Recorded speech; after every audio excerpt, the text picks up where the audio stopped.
사람은 누구나 잘 보이고 싶어 해요. 그죠? 저만 그런 거 아니죠? 우리 다 그런 것 같아. 그래서 우리가 화장도 하고 머리도 만지고 옷도 단정하게 입고 심지어 운동도 하고 관리도 받는다라는 거죠. 그런 이유가 뭐 스스로의 만족도 있겠지만 결국엔 남에게 나의 좋지 않는 모습을 보이기보다는 단정하고 깔끔한 그런 모습을 보이고 싶어하는 마음이 있기 때문이라는 거잖아요. 또 한국은 이 체면 문화라는 게 있어서 안 괜찮은데 막 괜찮은 척하고 애써 넘기고 나의 부족한 부분, 나의 약점을 최대한 안 보이려고 노력하죠. 그래서 왜 그 민낯이 드러나다라는 그런 말도 있잖아요. 감추어진 게 밝혀질 때 그런 말을 쓰죠. 여러분 혹시 그 AI 프로필이라는 말 들어보셨어요? 요즘에 그 젊은 사람들에서 유행하는 게 AI 프로필이에요. 그게 뭐냐면 컴퓨터 AI 기술이 본인의 사진 여러 장을 이제 데이터로 입력을 하면 그 사람 사진의 좋은 부분만 이렇게 부각을 시켜가지고 멋지고 예쁘게 사진을 보정해주는 그런 기술을 AI 프로필이라 그래요. 근데 문제는 너무 보정을 한 나머지 때로는 실제 얼굴과 다르게 나온다라는 거죠. 제가 뭐 AI 프로필을 만드는 사람을 뭐 잘못됐다 그렇게 얘기하는 건 절대 아닙니다. 저도요, 증명사진을 찍으러 가면은 안 그래도 짝눈인데 너무 짝눈이 적나라하게 드러나니까 사진 작가님 좀 보정해 주시지 않을래요?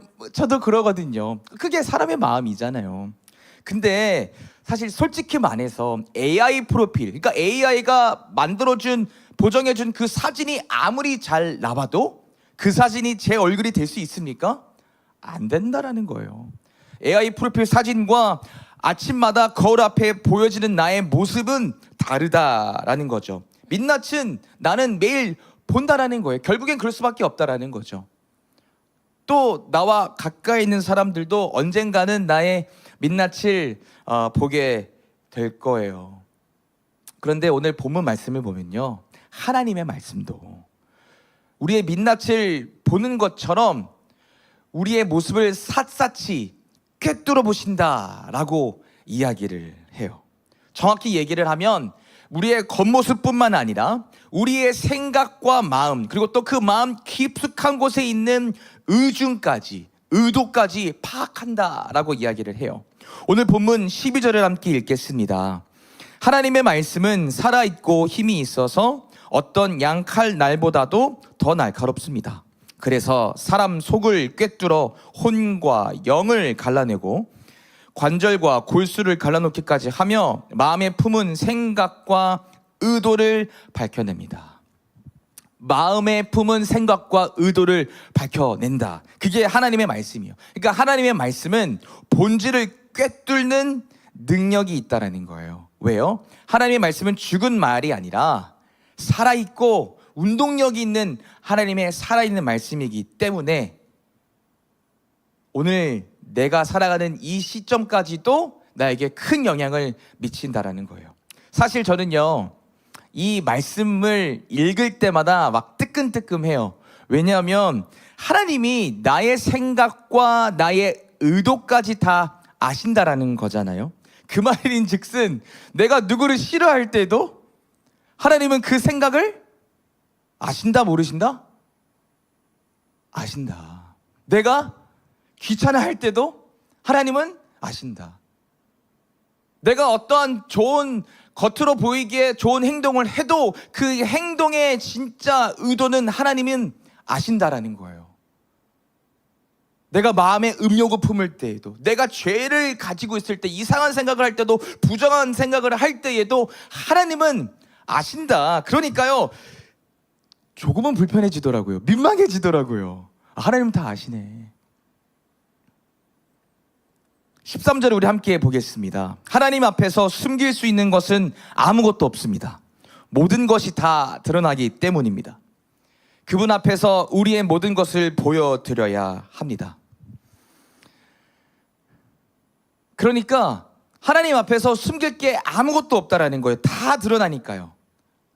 우리는 사람을 속일 수는 있죠. 겉으로 포장을 하거나 그런 척을 해서 사람 앞에 속일 수는 있죠. 마치 AI 프로필처럼 사진을 보정하는 것처럼 사람을 속일 수는 있습니다. 그러나 하나님은 속일 수 없다는 거예요. 왜요? 하나님의 말씀은 운동력이 있고 살아있어서 본질을 꿰뚫는 능력이 있기 때문이라는 거예요. 그래서 우리의 생각과 마음 그리고 그 의도까지 파악한다는 거예요. 그래서요, 우리가 때로는 하나님의 말씀을 우리가 읽을 때 아파요. 되게 불편해요. 왜냐하면 하나님은요, 우리가 지금 어떤 상태인지 적나라하게 말씀하시거든요. 마치 왜 우리 건강검진 받으러 가면 MRI를 찍으면 CT 촬영을 찍으면 적나라하게 우리의 몸속에 어떤 것이 어느 부분이 아픈지 문제가 있는지 나오잖아요. 그거가 같은 거예요. 하나님의 말씀은요. 근데 영까지 들어가서 우리의 생각과 의중을 파악하신다. 여러분들 이제 비행기를 타고 다른 나라로 가려면 공항 검색대에 지나가야 되잖아요. 근데 때는 너무 민망하게 수치스럽게 막 몸을 이렇게 다 더듬죠. 왜요? 뭐 있는지 없는지 확인하려고. 마찬가지예요. 하나님의 말씀도요, 우리의 생각, 마음, 의중 다 꿰뚫어 보신다. 감출 수 없다 라는 거죠. 자, 여기까지 들었을 때 여러분 마음 어떠세요? 좀 불편하지 않아요? 마냥 기쁘지만은 않아요. 왜냐하면 하나님이 우리의 나쁜 생각까지 다 아시니까 왠지 하나님 앞에 나아가기가 불편하고 민망하고 창피한 것 같아요. 우리 스스로 한번 솔직해 볼까요? 여러분들이 하루 동안 생각하는 것 가운데에 하나님께서 보시기에 기뻐하는 게 많을까요? 아니면 하나님이 보시기에 안 좋은 게 더 많을까요? 말하지 마세요. 그냥 속으로 생각하세요. 우린 다 알 거예요. 저는 죄인이기 때문에, 유한한 사람이기 때문에 이 사실을 놓고 본다면 너무 불편해요. 민망해요. 그래서 어느 정도까지냐면 하나님으로부터 오히려 도망치고 싶어요. 야, 하나님 다 아는데 이 모습으로 내가 하나님 앞에 다가갈 수 있을까? 민망해요. 창피하죠. 그런데요, 우리에게 희망을 주는 말이 있어요. 이 감정을 우리만 느낀 게 아니라 히브리서 저자도 똑같이 느낀 것 같아요. 그래서 히브리서 저자는 본문 14절과 15절에 이렇게 이야기를 하죠. 우리에게는 하늘로 올라가신 대제사장이 계십니다. 그분은 바로 하나님의 아들 예수님이십니다. 그렇기 때문에, 예수님이 우리의 대제사장이시기 때문에 우리는 우리의 믿음을 굳게 지켜야 합니다. 우리의 대제사장은, 예수님은 우리의 연약한 부분을 알고 계십니다. 이 땅에 계실 때 그분은 우리와 마찬가지로 시험을 받으셨습니다. 그러나 결코 죄를 짓지는 않으셨습니다.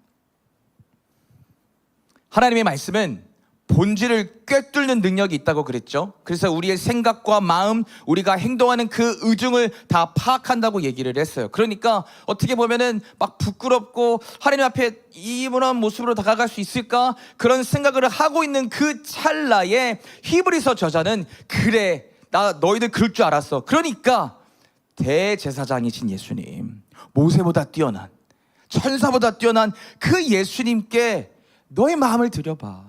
그분을 집중하고 그분께 나아가라고 지금 이야기하고 있는 거예요. 왜요? 예수님은 누구보다도 우리의 마음을, 우리의 연약함을 잘 아시기 때문이라는 거죠. 예수님이요, 이 땅에 오셨을 때 하나님 아들이라는 신분을 내려놓았어요. 그리고 인간이라는 육신의 옷을 입고 오셨기 때문에 우리와 같이 힘들어 하셨어요.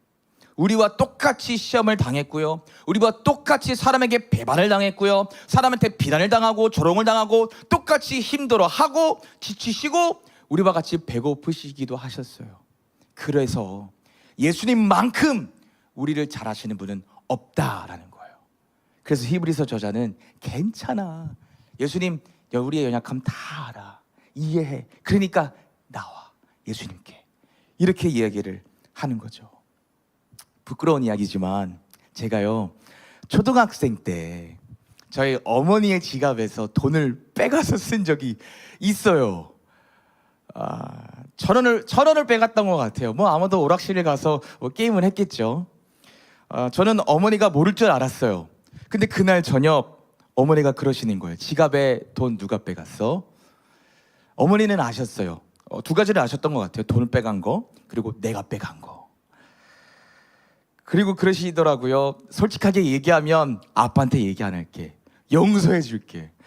그때 어린 마음에 막 무섭고 또 미안하고 죄책감에 그 말을 하시는 어머니 품에 안겨가지고 엄마 죄송해요. 내가 그랬어요. 잘못했어요. 다시는 안 그럴게요. 그랬던 기억이 나요. 어머니는 다 아셨어요. 근데 왜 어머니는 다 아셨음에도 불구하고 누구야? 물어보셨을까요? 그 죄로 인해 도망치지 말고 오히려 엄마한테 와서 용서를 구해라. 그리고 다시는 죄를 짓지 말라. 그런 사랑의 음성이었다는 거예요.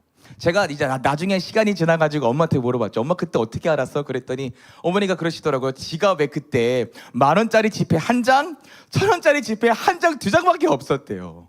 그러니까 알았다. 그러는 거죠. 이와 마찬가지로요. 하나님도요. 다 알죠. 우리의 잘못된 생각, 잘못된 의도, 우리의 죄성, 우리의 더러운 마음 아시는데 왜 자꾸 하나님 앞에 나오라라고 이야기를 하세요? 너 얼마나 잘못됐는지 내가 조목조목 따지고 망신 줄 거야. 그러기 위해 우리를 부르시는 거예요? 아니에요. 절대 아니에요.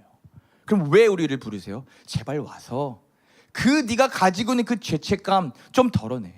그리고 내가 주는 힘과 능력으로 다시 죄를 짓지 않고 하나님이 원하시는 삶을 살 수 있도록 하기 위해 좀 와. 담대하게 와. 라고 이야기를 하시는 거예요. 민망한데, 그죠? 창피한데, 우리 마음 다 아시니까 얼마나 부끄러워요. 그런데 우리가 당해야 할 그 망신, 우리가 당해야 할 그 창피는 하나님이요, 다 예수님 위에 얹으셨어요. 하나님이 사랑하신 그 하나밖에 없는 그 아들 위에 다 넣으셔서요. 예수님이 우리가 당해야 할 망신, 우리가 당해야 할 그 창피, 심지어 죄의 값, 사망까지 예수님이 짊어지시고 십자가 달리셔서 죽으셨어요. 그래서 우리는 더 이상 망신, 창피, 그리고 사망에서 자유로워졌다라는 거죠. 그래서 하나님이 자꾸 나오라는 거예요. 오늘 본문 16절을 보면은 이렇게 이야기를 하고 있죠. 그러므로 하나님의 보좌 앞에 담대하게 나아갑시다. 그곳에는 은혜가 있으며 우리는 때에 따라 우리를 도우시는 자비와 은혜를 받을 수 있습니다. 여기서 말하는 자비는 우리가 받아야 할 벌을 받지 않을 때 말하는 자비죠. 그리고 여기서 말하는 은혜는 우리가 자격이 없는데 주어지는 것을 은혜라고 얘기를 하죠. 자비, 우리가 받아야 될 사망이라는 그런 죄의 형벌 안 받아서 자비, 그리고 용서, 사랑, 자격이 없는데 받는 그 은혜, 그것을 받기 위해 담대하게 어디로 나아가요? 은혜의 보좌 앞으로 나가야 된다는 거예요.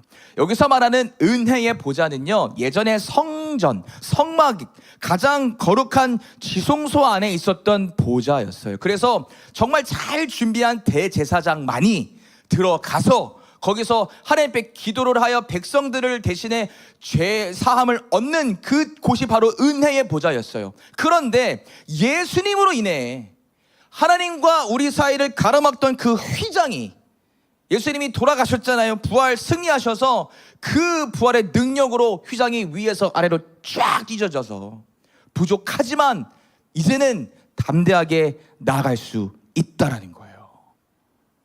그래서 다 알아.